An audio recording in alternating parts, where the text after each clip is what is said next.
11월 24일 목요일입니다. 오늘 묵상할 본문은 다니엘서 11장 20절부터 35절입니다. 오늘 본문의 줄거리를 말씀드리면 이 북쪽, 그러니까 그리스 제국이 넷으로 갈라지면서 특별히 북쪽 왕국하고 남쪽 왕국의 대립이 심했는데, 그 북쪽 왕조와 남쪽 왕조의 대립이 지금 계속되고 있는 것입니다. 북쪽 왕조에서 한 비열한 사람이 권력을 잡았는데, 그 왕이 안티오커스 에피파네스입니다. 그는 거룩한 백성 이스라엘을 짓밟고 성전을 모독했습니다.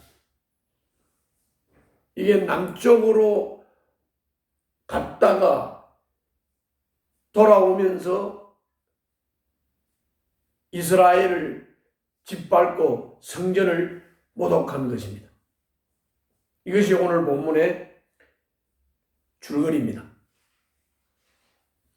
그러면 오늘 본문을 좀 더 자세하게 설명을 하겠습니다. 이제 남쪽의 전국 전쟁을 위해서 갔다가 귀환을 하던 북쪽 왕이 고향으로 돌아가지 못하고 어제 본문 끝절에 보면 비틀거리다가 죽었다고 했습니다. 그래서 그 뒤를 이어서 다른 왕이 제국을 물려받았습니다. 그리고 그 왕은 나라의 영화를 도모를 합니다. 그러나 아무도 모르게 살해를 당하고 맙니다. 그래서 그 뒤를 이어서 한 비열한 사람, 어떻게 보면 군주로서 덕이 없는 그런 사람이 왕이 되었습니다. 왕권을 잡았습니다. 그 사람이 안티오쿠스 에피파네스입니다. 안티오쿠스 에피파네스는 계략을 세워서 남쪽 왕을 이기고 많은 전리품을 가지고 돌아갑니다. 그 후에 다시 남쪽 왕을 치려고 이집트로 내려가지만은 서쪽 해안의 배들, 서쪽 해안의 배들, 로마죠, 로마. 이들이 북쪽 왕을 치러 오는 바람에 뜻을 이루지 못하고 실패를 하고 퇴각을 하게 되었다고 20절부터 30절에서 말씀하고 있습니다. 안티오쿠스 에피파네스가 돌아가는 길에 유다 백성에게 분풀이를 합니다. 에피파네스는 변절한 유대 사람들과 함께 하나님의 백성을 학살을 하고, 그리고 하나님의 제단에 우상의 제단을 세워서 성전을 더럽혔다고 30절부터 32절에 말씀하고 있습니다. 그러나 하나님을 아는 백성들은 용기 있게 버티고, 지혜 있는 지도자들은 백성을 깨우쳤습니다. 그들이 칼에 쓰러지고 학살당하는 것을 보고 하나님의 백성은 더욱 단련되고, 용광로에서 나온 단련된 금처럼 쇠처럼 완전히 순수한 백성들로 단련되어 갔다고 33절부터 35절에 말씀하고 있습니다. 이것이 오늘 본문의 줄거리입니다. 자, 그러면 오늘 본문을 통해서 우리가 깨달을 수 있는 하나님은 그게 35절에 보면 또한 지혜 있는 지도자들 가운데 얼마가 학살을 당할 것인데 이 일로 백성은 단련을 받고 순결하게 되며 끝까지 깨끗하게 남을 것이다. 하나님이 정하신 그 끝날이 올 때까지 이런 일이 계속될 것이다.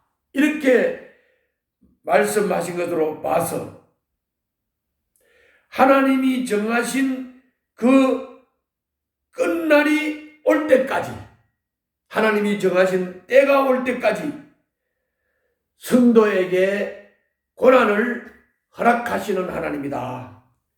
이렇게 우리가 깨달을 수 있습니다.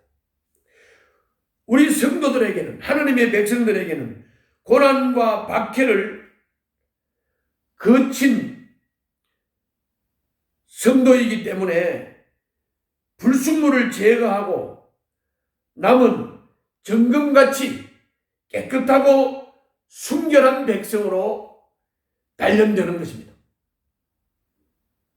고난과 박해는 우리 신앙인들에게는 그런 의미를 가지고 있습니다. 신앙 때문에 겪는 고난을 이상하게 여기지 말고 정하신 끝날이 올 것이기 때문에 오래 참고 기다리고 인내하면서 불순한 신앙의 요소들은 다 제거하고 단련을 통해서 순수한 믿음의 사람으로 훈련되고 양육될 수 있기를 바랍니다. 우리는 환난 가운데서도 유혹 가운데서도 오래 참고 기다리며 내 믿음을 순수하게 단련하는 것이 중요합니다. 하나님은 거룩한 백성을 지금도 훈련하시며 만들어가고 계십니다. 다음은 오늘 본문을 통해서 받을 수 있는 교훈입니다. 거기 31절부터 35절을 보면 비열한 북쪽 왕은 예루살렘을 짓밟는 동시에 노략물로 선심을 쓰면서 사람들의 마음을 얻었습니다. 그래서 유혹이 오거나 환난이 오거나 이렇게 되면 이 믿음이 견고치 못한 사람은 이게 넘어가는 겁니다. 선심에 넘어가고 그 다음에는 핍박과 고난을 견디지를 못하고 이렇게 됩니다. 그러나 바른 믿음을 가진 사람은 그 안티오코스 에피파네스의 악행에 굴복하지 않고 그리고 지혜로운 지도자들과 용감한 백성은 굴복하지 않고 끝까지 순수하게 믿음을 지켰다는 것입니다. 세상은 끊임없이 유혹합니다. 지금도 그렇습니다. 나는 어느 편에 서 있는지 한번 자기를 살펴보시기 바랍니다. 고난이 와도 유혹이 와도 순수한 믿음을 지키겠다는 쪽에 섰습니까? 아니면 선심을 쓰고 노력을 하고 고난과 박해가 오고 유혹이 오는 것 때문에 그쪽 편에 섰습니까? 자기를 한번 돌아보시기를 바랍니다.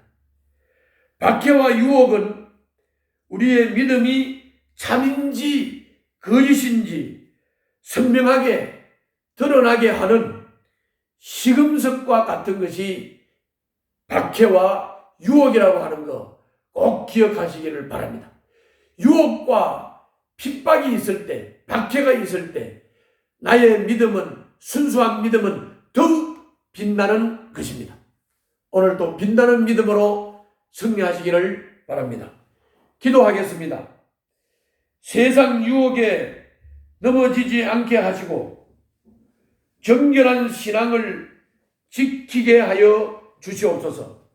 예수님 이름으로 기도하옵나이다. 아멘.